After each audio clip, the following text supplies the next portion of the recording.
In the next half of the video, I'm going to shift gears a little bit and discuss models of the mind in neuroscience which argue for the existence of free choice. The standard argument by free will deniers is that either our actions are determined, in which case we're not free, or our actions are random, in which case we're not free either. Now, besides the fact that this is a false dichotomy, even if it were true, it would not eliminate free choice. That is because one can endorse that our choices are determined but not determined by prior physical causes, rather determined by agents themselves. The model which gives rise to these options are substance dualism and idealism.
But let's suppose that one rejects both of these positions and endorses the position that the mind is what the brain does, or the mind is completely a product of physical forces.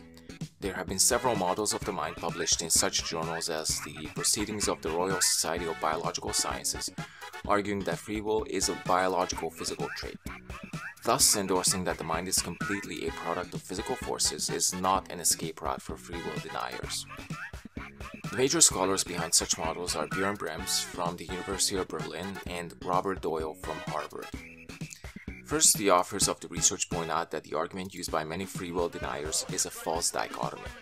In fact, organisms can exploit several pathways between completely determined and completely random, which makes their choices neither determined by prior causes nor random. According to Björn Brems, there is robust data from several species pointing to this conclusion. Thus, free choice deniers, having rejected substance dualism and idealism, must also argue against the overwhelming data from several species showing behavior consistent with free choice.